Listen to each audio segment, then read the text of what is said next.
तुम्हाला त्वचेवर खास सुट्टीये, तुमची त्वचा लालसर होतीये, वेळोवेळी सूज किंवा फोड दिसतायत, स्किन कोरडी पडून भिंतीच्या रंगाचे जसे पापुद्रे निघतायत तशी ती निघतीये, त्वचेमध्ये जळजळ होतीये.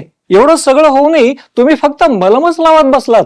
शरीरावर पांढरे डाग दिसतायत, त्यामुळे समाजात मिसळणे कठीण झालंय. त्वचेवर दिसणारे डाग, मुरुमामुळे तुमचे मित्र तुमची टिंगल उडवत आहेत, त्यामुळे तुम्ही मानसिक तणावाखात जातात. चार चौघात पूर्ण आत्मविश्वासाने तुम्ही बोलू शकत नाही, तरी तुम्ही त्यावर अजूनही मलमच लावतात. बाजारात मिळणारे शेकडो स्किन केअर प्रॉडक्ट वापरून तुम्ही थकले आहात. हातावर हात ठेवून बसू नका, काहीतरी ठोस डिसिजन घ्या, नाहीतर स्किनचे हे आजार गंभीर स्थितीत गेल्यावर त्वचा खूप सुकून फाटू शकते किंवा पूर्णपणे गळू शकते, ज्यामुळे तीव्र वेदना आणि जळजळ होते. संसर्ग झाल्यास शरीरात सेप्सिस होण्याचा धोका असतो, ज्यामुळे मृत्यू होऊ शकतो. त्वचेवर कायमचे डाग, जखमा किंवा त्वचेचे नुकसान होऊन विकृती निर्माण होऊ शकते. काही प्रकरणात त्वचेच्या कार्यक्षमतेत मोठी हानी होते, त्यामुळे शरीरातले इतर अवयवांवर देखील परिणाम होऊ शकतो. म्हणून मी आता जे सांगणार आहे ते नीट ऐका. नमस्कार, मी डॉक्टर देसाई. नम्मा होमिओपॅथीमध्ये मागील 10 वर्षांपासून कार्यरत आहे. आज मी त्वचेच्या विकारावर बोलायला इथं आलोय. प्रत्येकाला आपल्या जीवनात एकदा केव्हा ना केव्हा कमी अधिक प्रमाणात त्वचेचा विकार झालेला आहे. त्वचा रोग हे सर्वत्र आढळणारा विकार आहे. खराब आहार, तीव्र सूर्यप्रकाशाचा परिणाम, प्रदूषण आणि स्वच्छतेची कमी काळजी यामुळे त्वचेचे विकार जास्त प्रमाणात आढळतात. या विकाराचे लक्षण आढळल्यास योग्य वैद्यकीय सल्ला घेऊन लवकरात लवकर उपचार करून घेणं गरजेचं असतं. त्यासाठी नम्मा होमिओपॅथी ही प्रगतीशील वैद्यकीय संस्था तुम्हाला योग्य मार्गदर्शन करण्यासाठी पूर्णपणे सज्ज आहे. नम्मा होमिओपॅथीनं रिसर्च करून डेव्हलप केलेला immunogenic miasmatic 6th generation homeopathic formula त्वचेच्या विकारावर प्रभावीपणे काम करतो, कुठल्याही सर्जरीशिवाय आणि कुठल्याही त्रासाशिवाय. होमिओपॅथी ही अशी औषधोपचार पद्धती आहे ज्याला 200 वर्षांचा इतिहास आहे, आणि ही होमिओपॅथीची उपचार पद्धती प्रगत करण्यासाठी नम्मा होमिओपॅथीच्या रिसर्च टीमचा सातत्याने प्रयत्न असतोच. बऱ्याचदा आपल्याला जेव्हा आजार होतो तेव्हा त्या आजारावर उपचार केले जातात, पण होमिओपॅथीमध्ये आजाराचे कारण शोधून त्या कारणावर उपचार केले जातात. आजाराचं कारणच नसेल तर आजार कसा होईल? त्यामुळे होमिओपॅथी औषधोपचार घेतल्यानंतर आजार मुळापासून नष्ट होतो आणि तो आजार पुन्हा उद्भवण्याची शक्यता फार कमी असते. नम्मा होमिओपॅथी मागील 25 वर्षापासून होमिओपॅथी क्षेत्रात उल्लेखनीय काम करताना दिसत आहे. नम्मा होमिओपॅथी मधील 350हून अधिक अनुभवी डॉक्टर्स होमिओपॅथी औषधामध्ये विविध प्रकारचे संशोधन करून अधिक प्रभावी औषधे शोधून कमीत त्रासात आणि आपली जीवनशैली न बदलता कमीत पथ्य पाळून रोग्यांना कशा बरं करता याकडे लक्ष देते. नम्मा होमिओपॅथी भारतात 30हून अधिक शहरांमध्ये आपली सेवा देत आहे. आमचे प्रत्येक ब्रांच मध्ये होमिओपॅथी क्षेत्रातील तज्ञ डॉक्टरांची टीम रुग्णांना त्यांच्या त्रासातून मुक्त करण्यासाठी प्रयत्नशील असते. मिड डे न्यूजपेपर हेल्थ क्षेत्रावर भारतातील सर्वे करते आणि हेल्थ केअर ऑर्गनायझेशनला त्याची ट्रीटमेंट क्वालिटी आणि सर्व्हिस बघून रँकिंग देते. तर या सर्वे मध्ये मिड डे न्यूजपेपरने नम्मा होमिओपॅथीची 2024 मधील भारतातील नंबर 1 ची हेल्थ केअर ऑर्गनायझेशन म्हणून निवड केली आहे. नम्मा होमिओपॅथीनं रिसर्च करून त्वचा विकारांवर एक उपचार पद्धती तयार केली आहे, ज्यामुळे कित्येक रुग्ण पूर्णपणे बरे झालेत, कोणतीही शस्त्रक्रिया न करता आणि कोणतेही कठोर पथ्य न पाळता. तर आधी आपण जाणून घेऊया की हा त्वचा विकार नक्की काय आहे. या विकाराला जाणून घेण्यासाठी अगोदर आपली त्वचा काय आहे हे जाणून घेणं आवश्यक आहे. त्वचा ही साधारणपणे मऊ, लवचिक आणि बाहेरील उतींचा म्हणजे ज्याला आपण टिश्यू म्हणतो त्याचा थर असते. आपल्या त्वचेचे पहिलं काम आहे संरक्षण. त्वचा शरीराच्या आतील अवयवांना बाह्य वातावरणापासून संरक्षण देते. जीवाणू, विषाणू, रसायन आणि सूर्याच्या अल्ट्राव्हायोलेट वेब पासून संरक्षण करते.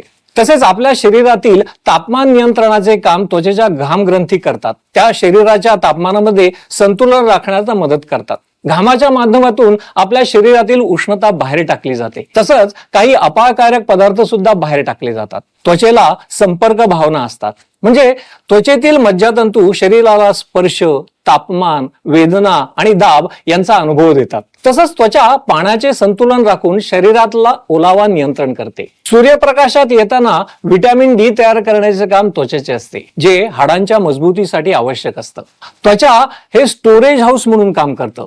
त्वचा चरबी आणि पाणी साठवतं, जे आपत्कालीन ऊर्जेचा स्रोत असतात. त्यामुळे त्वचा हा आपल्या शरीराचा एक महत्वपूर्ण भाग आहे. पण या त्वचेमध्ये जेव्हा काही विकार होतात तेव्हा ती काही लक्षणं दाखवते, जसं की खाज येणं, त्वचेवर वारंवार खार सुटणं हे एक प्रमुख लक्षण असू शकतं. विशेषतः ॲलर्जी किंवा एक्झिमा सारख्या विकारांमध्ये हे होतं. दुसरं लक्षण म्हणजे लालसरपणा. त्वचेला लालसरपणा होणं विशेषतः सूज असलेल्या भागात लालसरपणा येतो. बऱ्याचदा त्वचेवर फोड येतात, ते पाण्याने भरलेले असतात, ते जळजळ निर्माण करतात. डाग येणं हे त्वचा विकाराचं लक्षण आहे. पांढरे, काळे किंवा लालसर डाग त्वचेवर तयार होणं, जसे की सोरायसिस किंवा व्हिटिलिगो मध्ये होणं, हे आपण बघतो. काही केसमध्ये त्वचेला पुरळ येतं, जे सामान्यतः ॲलर्जी, संसर्ग किंवा त्वचेच्या इतर आजारांमुळे होतात. त्वचा कोरडी पडते, तिचे पापुद्रे निघतात.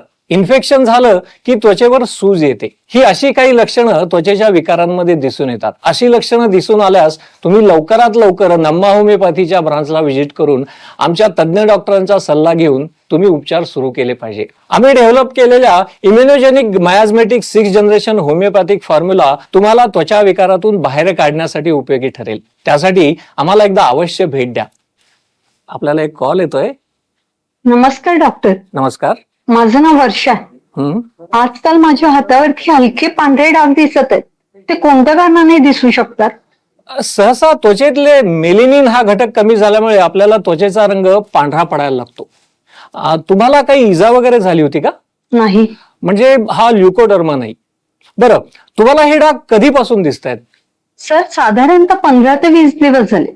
मग या 15 दिवसात तुम्ही काय उपचार केले? काहीच नाही. असं का? नाही, कधी दुखत नाही ना, आणि त्याचा कोणता त्रास नाही, म्हणून इतकं लक्ष नाही दिलं. असं करू नका. आपल्या शरीरात काहीतरी बदल झाला म्हणजे काहीतरी विकार झाला असेल ना. तुम्ही असं दुर्लक्ष करू नका. लगेच नम्मा होमिओपॅथीमध्ये जा आणि लगेच उपचार सुरू करा. 10-15 दिवस झाले म्हणजे अजून तुमचा आजार सिव्हिअर कंडिशनला पोहोचलेला नाही. नाहीतर तुम्ही व्हिटिलिगोच्या विळख्यात सापडू शकता. ठीक आहे सर, मी लगेच नम्मा होमिओपॅथीला व्हिजिट करीन. थँक्यू. धन्यवाद मॅडम. बघा, व्हिटिलिगो म्हणजे कोड आणि ल्युकोडर्मा यात सारखी लक्षणं दिसू शकतात, पण याची कारणं वेगवेगळी आहेत. ल्युकोडर्मा हा बाह्य कारणांमुळे होतो, तर कोड हा एक प्रतिकार यंत्रणेच्या बिघाडामुळे होणारा आजार आहे, म्हणजे ऑटोइम्युन आजार आहे. म्हणून तुम्हाला पांढरे डाग दिसत असतील तर तो नेमका कोड आहे का ल्युकोडर्मा आहे हे फाइंड आउट करणं खूप गरजेचं असतं. त्यासाठी तुम्ही नम्मा होमिओपॅथीला व्हिजिट करणं आवश्यक आहे. बघा, स्किन डिसऑर्डरची इन जनरल अनेक कारण असू शकतात. त्यातला ॲलर्जी हे एक कारण असू शकतं. काही पदार्थ, खाद्यपदार्थ किंवा सौंदर्य प्रसाधनं वापरल्याने ॲलर्जी होऊन त्वचेला पुरळ, लालसरपणा किंवा खाज येऊ शकते.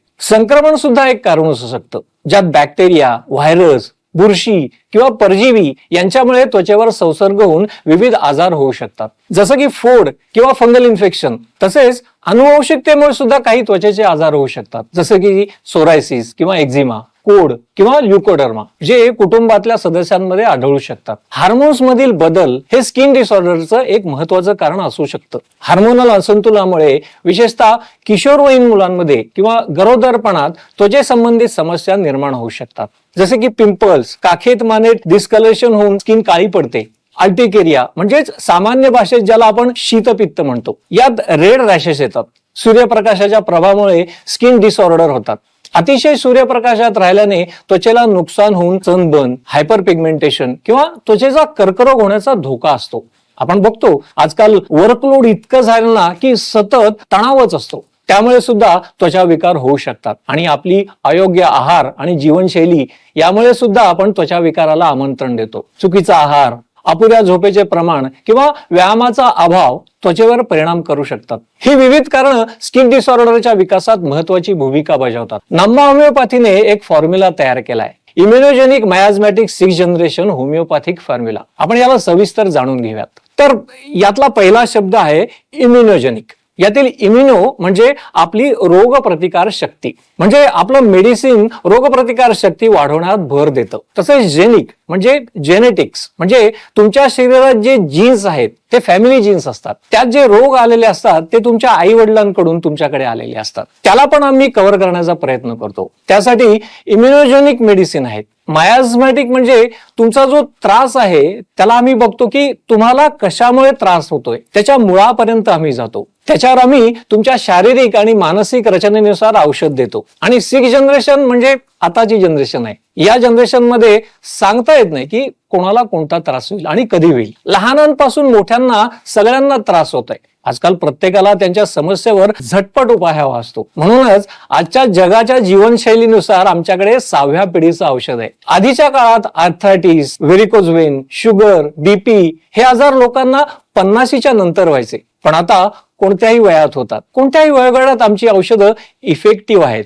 आणि होमिओपॅथिक म्हणजे होमिओपॅथी ही एक वैकल्पिक चिकित्सा पद्धती आहे जी सिमिलिया सिमिलिबस क्युरंटूर या मूलभूत तत्वांवर आधारित आहे. म्हणून या फॉर्म्युलाला आम्ही immunogenic miasmatic 6th generation homeopathic formula असं म्हणतो. त्वचेचे विविध प्रकारचे आजार आहेत. त्यामध्ये या आजारांवर उपचार करण्यासाठी आपल्याला रोगाचा सखोल अभ्यास करणं आवश्यक आहे. आणि हेच नम्मा होमिओपॅथीचं वेगळेपण आहे.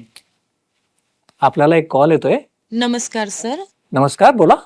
सर माझ्या स्किनवर छोटे छोटे फोड येऊन ते जखमेत बदलतात. खूप विचित्र वाटतं ते. काय उपाय करू मी यावर? सांगतो. आपलं नाव आणि आपण कुठून बोलतात? मी स्वाती गोदने बीडवरून बोलतेय. स्वातीजी, तुम्हाला जो त्रास होतोय तो इम्पोटिगो आजार असू शकतो. तुम्ही काही उपाय केलेत का यासाठी? हो, एका क्लिनिकमध्ये उपचार चालू केले होते. मलम वगैरे लावलं की बरं वाटतं. मग मलम बंद झाला की पुन्हा हा त्रास सुरू होतो. बघा, स्किन ही शरीराचा आरसा असते. कधी कधी शरीरात काही त्रास झाला तर तो तुम्हाला स्किनवर दिसतो. मग याचा अर्थ असा नाही की तुम्हाला स्किनचाच प्रॉब्लेम आहे. आपण काय करतो की स्किनवर काही दिसायला लागलं की लगेच त्यावर काही ना काही मलमच लावतो किंवा त्या प्रकारचे काही उपचार करतो. पण स्किनवर तो प्रॉब्लेम कशामुळे उद्भवला आहे याच्या मुळापर्यंत आपण जात नाही. जोपर्यंत त्याच्या मुळावर उपचार होणार नाही तोपर्यंत आपली स्किन बरी होणार नाही. आपल्याला तो आजार स्किन मधून बाहेर काढायचा आहे, तो दाबायचा नाहीये. स्टेरॉइड्स, अँटीबायोटिक्स, अँटीफंगल ट्रीटमेंट यामुळे तुम्ही तुमच्या स्किनचा विकार हा दाबता, म्हणजे आजार सप्रेस करता. सप्रेस करणं म्हणजे आजार बरा करणं नव्हे. आजाराला सप्रेस करणं म्हणजे आणखीन कुठल्या तरी आजाराला निमंत्रण देण्यासारखं आहे. म्हणजे सोरायसिस, आपण उदाहरण घेऊयात. सोरायसिस तुम्ही बाह्य उपचाराने सप्रेस करण्याचा प्रयत्न केला तर तो सोरायसिस हा हाडांपर्यंत जातो आणि तुम्हाला सोरायटिक आर्थरायटिस होतो. म्हणून तुम्ही नम्मा होमिओपॅथीचे उपचार एकदा घ्या. आमची ट्रीटमेंट तुमचा आजार मुळापासून बाहेर काढण्यासाठी मदत करते. पण तुमची होमिओपॅथिकची औषधं आहे, तर काही पथ्य वगैरे पाळावे लागतात का? काही कठोर पथ्य तुम्हाला पाळावे लागणार नाहीत. आमच्या इम्युनोजेनिक मयाझमॅटिक 6th जनरेशन होमिओपॅथिक उपचार पद्धतीच्या युनिकनेसमुळे तुमचे फार अल्प पथ्यात उपचार केले जातील. पण डॉक्टर, बीडमध्ये ब्रांच आहे ना आपली?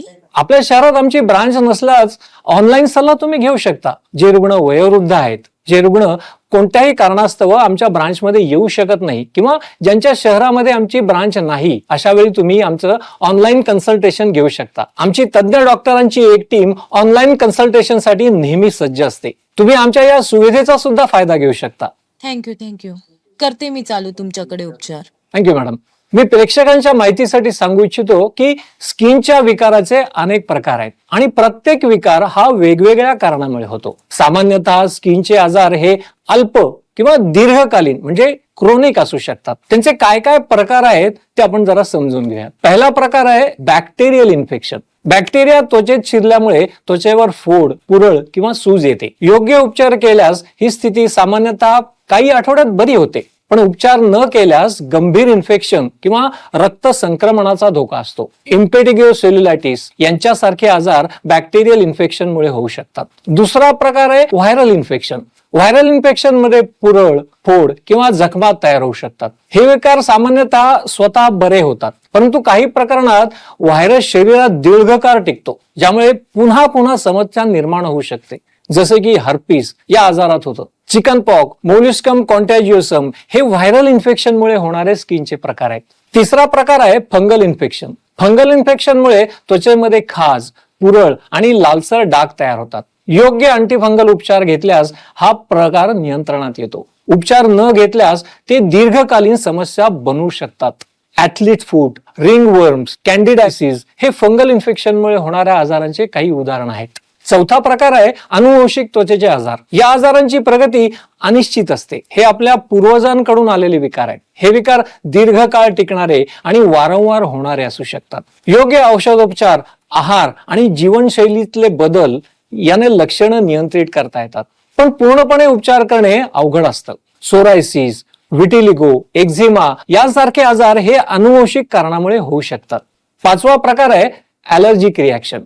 यामुळे होणारे त्वचा विकार, ॲलर्जिक प्रतिक्रिया, त्वचेवर अचानक खाज, सूज फोड किंवा पुरळ तयार करतं. ॲलर्जन काढून टाकल्यास ही समस्या कमी होते, परंतु ॲलर्जीमुळे वारंवार असे विकार होऊ शकतात. कॉन्टॅक्ट डर्माटायटिस, आईब्स यांसारखे आजार पण या प्रकारात मोडतात. नंतर ऑटोइम्युन डिसऑर्डर हा एक वेगळ्या प्रकारच्या त्वचेच्या विकारांमध्ये बघायला मिळतो. ऑटोइम्युन विकारांमध्ये शरीराची रोगप्रतिकार शक्ती स्वतःच्या त्वचेशी लढते, ज्यामुळे सूज, जखमा किंवा रंगात बदल होतो. हे विकार गंभीर असू शकतात आणि वेळेत उपचार न केल्यास त्वचा आणि इतर अवयवांवरही परिणाम करू शकतात. जसे की SLE, स्क्लेरोडर्मा हे आजार ऑटोइम्युन डिसऑर्डर आहेत. कर्करोगजन्य त्वचेच्या आजाराचे सुद्धा प्रकार आपल्याला बघायला मिळतात. त्वचेवर गाठ, जखम किंवा काळे डाग तयार होतात, जे बरे होत नाहीत. त्वचेचा कर्करोग पटकन प्रगती करतो आणि शरीराच्या इतर भागांवर पसरू शकतो. योग्य वेळी निदान आणि उपचार करणं अत्यंत महत्वाचं आहे. Melanoma, squamous cell carcinoma, basal cell carcinoma हे काही कर्करोगजन्य त्वचेच्या आजाराचे प्रामुख्याने आपल्याला बघायला मिळतात. आणि त्वचेच्या आजाराचा शेवटचा प्रकार आहे क्रॉनिक डिसऑर्डर्स. हे विकार दीर्घकाळ चालणारे असतात आणि पुन्हा पुन्हा होऊ शकतात. त्यासाठी नियमित उपचार आणि त्वचेची काळजी घेणं आवश्यक असतं. जीवनशैलीत बदल करून लक्षणे नियंत्रित ठेवता येतात. यात ॲक्ने म्हणजे मुरूम किंवा रोझेसिया सारखे विकार येतात. सर्व स्किन आजारांची डेव्हलपमेंट ही तो कसा उद्भवला या कारणांवर अवलंबून असतं. वेळेत निदान, योग्य उपचार आणि नियमित त्वचेची काळजी घेणं हे अत्यंत महत्वाचं आहे. तसंच सनस्क्रीन वापरणं, ॲलर्जन्स पासून दूर राहणं आणि नियमित स्वच्छता ठेवणं हे स्किन डिसऑर्डर टाळण्यासाठी उपयुक्त असतं. आणि आमच्या immunogenic miasmatic 6th generation homeopathic उपचार पद्धतीचा वापर केल्यास या आजारांमध्ये नक्की फायदा होतो. आपल्याला परत एक कॉल येतोय, बघूयात. नमस्कार सर, मी धर्मराज आठवले बोलतोय. नमस्कार, बोला. सर, मला त्वचेवर लालसर जाड चटके तयार होतात, त्यावर पांढरी टिक्की, असं म्हणा की चांदीच्या रंगाचे खवले असतात. या टक्क्यावर खूप खाज सुटते आणि काही वेळा जळजळ सारखं वाटतं सर. तुमचं वय काय आहे? 68 वर्ष सर. धर्मराजजी, ही लक्षणं सोरायसिसची असू शकतात. सोरायसिस हा एक दीर्घकालीन ऑटोइम्युन त्वचा विकार आहे की ज्यामुळे त्वचेच्या पेशींची वाढ सामान्यपेक्षा जास्त वेगाने होते. त्यामुळे त्वचेवर लालसर, जाड, खडबडीत पट्टे तयार होतात, ज्यावर पांढरं किंवा चांदीसारखे पापुद्रे असतात. हा आजार कोणत्याही वयोगटात होऊ शकतो, परंतु तो विशेषतः प्रौढांमध्ये अधिक सामान्य आहे. तुमच्या वयाच्या लोकांमध्ये हा सामान्य आहे. तुम्ही आमच्या ब्रांचला व्हिजिट करा आणि तुमच्या आजाराचं योग्य निदान करून घ्या. हो, येस सर. धन्यवाद. सोरायसिस मध्ये शरीराच्या प्रतिकार शक्तीचे कार्य बिघडतं, ज्यामुळे त्वचेच्या पेशींची वाढ ही अनियंत्रित होते. म्हणून याला ऑटोइम्युन त्वचा विकार म्हणतात. तसंच हा अनुवंशिकतेमुळे सुद्धा होतो. कुटुंबात सोरायसिस असलेल्या व्यक्तींच्या मुलांना याचा धोका अधिक असतो. संक्रमण, तणाव, त्वचेला लागलेली इजा, काही औषधं किंवा हवामानातला बदल हे आजाराला निमंत्रण देऊ शकतात. या सोरायसिसचे प्रामुख्याने 5 प्रकार आपल्याला बघायला मिळतात. त्यातला पहिला प्रकार आहे, जो सर्वसामान्य प्रकार आहे, तो आहे प्लाक सोरायसिस. यामध्ये त्वचेवर लालसर पट्ट दिसतात, ज्यावर पांढरे पापुद्रे असतात. दुसरा आहे गुटेड सोरायसिस. यात लहान लहान डाग शरीरावर दिसतात. हे विशेषतः मुलांमध्ये संक्रमणानंतर होऊ शकतात. तिसरा आहे इन्व्हर्स सोरायसिस. हा त्वचेच्या बारीक भागात जसं की बगल, सांधे या भागात होतो. हे भाग लाल चकचकीत दिसतात. त्यानंतर एक गंभीर प्रकारचा पोस्चरल सोरायसिस. यात हा पांढऱ्या फोडांसह त्वचा लालसर होते. आणखीन एक प्रकार म्हणजे एरिथ्रोडर्मिक सोरायसिस. यात त्वचेवर सूज येऊन ती लाल होते. हा सुद्धा एक गंभीर प्रकारचा सोरायसिस असतो आणि त्वचेचे मोठे नुकसान करू शकतो. शरीरावर लालसर किंवा चांदीसारखी पापुद्रे असलेले पट्टे येऊ लागले तर ते सोरायसिसचे लक्षणं असू शकतात. तसंच त्वचेवर खाज सुटणं किंवा जळजळ होणं, त्वचा कोरडी आणि फुटलेली असणं हे सुद्धा सोरायसिसचं लक्षण असू शकतं. जेव्हा सोरायसिस झाल्यावर आपले सांधे दुखतात किंवा सुजतात, तेव्हा सोरायटिक आर्थरायटिसचा धोका वाढतो. सोरायसिस असलेल्या व्यक्तींना सांधेदुखीचा आणि मानसिक आरोग्य समस्यांचा धोका अधिक असतो. म्हणून सोरायसिसचे उपचार वेळेत घेतलेलं बरं. तुम्हाला सोरायसिसची लक्षणं दिसत असल्यास नम्मा होमिओपॅथीला अवश्य भेट द्या. आमची immunogenic miasmatic 6th generation homeopathic उपचार पद्धती सोरायसिसवर प्रभावीपणे काम करते. बघूयात पुढचे कॉलर काय म्हणतात. हॅलो, नमस्कार सर. सारंगा पाठक बोलतोय. नमस्कार, बोला. हो सर, हो सर. मी एका CFR मध्ये काम करतो सर. तिथे माझ्या ओळखीच्या व्यक्तीला त्वचेमध्ये अचानक अशी सूज आणि पुरळ आली. हो, त्याची कंडिशन बघून मला असं खूप अस्वस्थ झालं सर. तर माझ्यावर पण अशी वेळ नको यायला, म्हणून मी त्वचेच्या आजाराबद्दल काय काय काळजी घेतली पाहिजे सर. तर काय सल्ला द्याल सर तुम्ही? सारंगजी, ही वेळ तुमच्यावरच काय कोणावरच येऊ नये अशी मी प्रार्थना करतो. स्किनच्या आजारांबद्दल योग्य काळजी घेण्याच्या काही महत्वाच्या बाबी आहेत. जसं की स्वच्छता राखणं, त्वचेला स्वच्छ ठेवणं महत्वाचं आहे. रोज नियमितपणे कोमट पाण्याने आंघोळ करावी. जास्त घाम येणाऱ्या भागांना विशेष स्वच्छ ठेवणं गरजेचं असतं. मॉइश्चरायझर वापरणं, त्वचा कोरडी होऊ नये म्हणून नियमित मॉइश्चरायझर वापरा. विशेषतः आंघोळीनंतर त्वचेला मॉइश्चरायझर लावणं आवश्यक आहे. सूर्यप्रकाशापासून संरक्षण करा. सूर्याच्या तीव्र किरणांपासून त्वचा सुरक्षित ठेवण्यासाठी सनस्क्रीन वापरणं आवश्यक आहे. उन्हात जास्त वेळ घालवण्याचे टाळा, विशेषतः सकाळी 10 ते दुपारी 4 या वेळेत. आरोग्यदायी आहार घ्या. त्वचेच्या आरोग्यासाठी संतुलित आहार घ्या, ज्यात फळं, भाज्या आणि पुरेशी पाणी पिण्याची सवय असावी. तुम्ही बराच वेळा आपल्या बॉलिवूडच्या ज्या अभिनेत्री आहेत त्यांना असं म्हणताना बघितलं असेल की मी माझं सौंदर्य राखण्यासाठी भरपूर पाणी पितं. पुरेसे पाणी पिणं त्वचेला चमकदार, मऊ आणि तरतरीत ठेवायला मदत करतं. त्वचेतील हायड्रेशन कमी झाल्यास त्वचा कोरडी, निर्जीव आणि सुरकुतलेली दिसू शकते. व्हिटॅमिन C, E आणि अँटीऑक्सिडंट युक्त पदार्थ त्वचेसाठी फायदेशीर असतात. जास्त रासायनिक उत्पादनांचा वापर टाळला पाहिजे. त्वचेसाठी मृदू आणि नैसर्गिक उत्पादनं वापरणं उत्तम आहे. काही विशिष्ट कॉस्मेटिक्स किंवा साबणांमध्ये असलेल्या केमिकलमुळे त्वचेला नुकसान होऊ शकतं. धूम्रपान आणि अल्कोहोल टाळा. धूम्रपान आणि अल्कोहोलमुळे त्वचेमध्ये वृद्धत्वाच्या खुणा लवकर दिसतात आणि त्वचेच्या आजारांचा धोका वाढतो. योग्य कपडे वापरा. जास्त घट्ट कपडे घालणं टाळावं आणि हवेशीर कपडे वापरावेत, जेणेकरून त्वचेची हवा खेळती राहील. सिंथेटिक किंवा गुळगुळीत कपड्यांमुळे त्वचेच्या आजारांचा धोका वाढू शकतो. तसंच तणावामुळे त्वचेशी संबंधित समस्या उद्भवू शकतात. योग, ध्यान किंवा नियमित व्यायामाने तणाव कमी करण्याचा प्रयत्न करा आणि त्वचेवर कोणताही त्रास होत असल्यास त्वचारोग तज्ञांचा सल्ला घ्या. कोणतेही औषध किंवा क्रीम स्वतः वापरण्याआधी डॉक्टरांचा सल्ला महत्वाचा आहे. आणि आमच्यासोबत जुळण्यासाठी स्क्रीनवर दिलेल्या नंबरवर संपर्क करा. नम्मा होमिओपॅथी, आरोग्य संजीवनी.